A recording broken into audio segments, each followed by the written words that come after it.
વડોદરા શહેરમાં વીજ company MGVCL દ્વારા લગાવવામાં આવેલા સ્માર્ટ મીટરના લીધે લોકોમાં ભારે અસંતોષ જોવા મળી રહ્યો છે।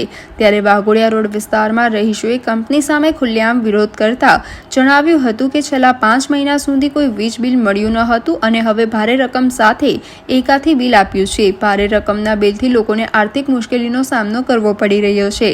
કેટલાક ગ્રાહકો 7,000 રૂપિયાની પેન્શન પર જીવિકો ચલાવે છે અને તેમને 20,000 રૂપિયાનું બિલ આપવામાં આવ્યું છે, જેના કારણે તેઓ તીવ્ર મૂંઝવણમાં આવી ગયા છે। પરિણામે રહીશોએ MGVCLના ઓફિસ પર પહોંચી ઉગ્ર રજૂઆત કરી ગ્રાહકોની મુખ્ય માંગણી છે કે તેઓના બિલની સમીક્ષા કરવામાં આવે અને 50% સુધી રાહત આપવામાં આવે।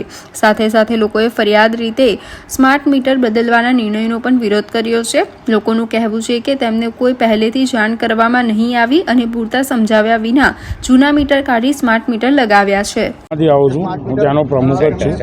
5 મહિનાથી અમને બિલ આવ્યું નથી। એના પહેલાં અમારે જે કોમનનું મીટર હતું એના 4 મહિનાનું નહીં આવ્યું, એમાં બિલ આવી ગયા પછી તરત જ આ કાપવા આવ્યા। એટલે કાલે અમને એવું થયું કે આ જ વસ્તુ અમારી જોડે રેસિડન્સમાં પણ થવાની છે। એ રજૂઆત કરવા અહીંયા આવ્યા પણ અમારું કોઈ સાંભળવા તૈયાર નથી। હવે શું માંગ છે આપની? મારી માંગ એ જ છે કે એક તો આ લોકો એરિયર્સ ચલાવશે, એ આપણે માઇનસ જોઈશે, પ્લસ આમાં સબસિડી જોઈશે અને જે સ્માર્ટ મીટર છે એ તો જોઈતા જ નથી। આજે અમે GEBને સાથ આપીને GEB અમારી પથારી ફેરવી છે, બરાબર। અમે જરા પણ વિરોધ કર્યો નથી, અમે લોકોએ વિરોધ કર્યો જ નથી કે તમે એ કરો। સોસાયટીવાળા પણ માની ગયા, સ્માર્ટ મીટર નંખાયું, આજે બધા પરેશાનીમાં છે। કેટલા મહિનાથી બિલ નહીં આવ્યું? 5 મહિના।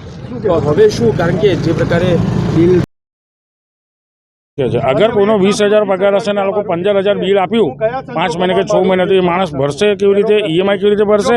અને પોતાના બાળકોને જમાડશે કે પેલું ફીસ કેવી પણ નહીં ભરશે? તો હવે શું થવું જોઈએ? આપનું શું માંગ છે? હું એ જ વસ્તુ કહેવા માગું છું, કાં તો અમને સબસિડી રીતે એ કરો। આ લોકોની સબસિડી પણ તમને હું જણાવી દઉં, અભણ લોકોને ભણાવતા ને એવી રીતે હમણાં તમે 2 મહિનાના ભરો, પછી 2 મહિના, અરે પણ પેલા બીજા પણ 2 મહિનાના ચડશે ને।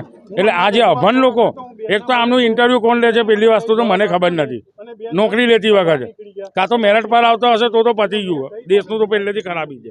તો આ લોકોને કંઈ એક વસ્તુ ખબર નથી પડતી કે જવાબ સામે કેવી રીતે આપવો।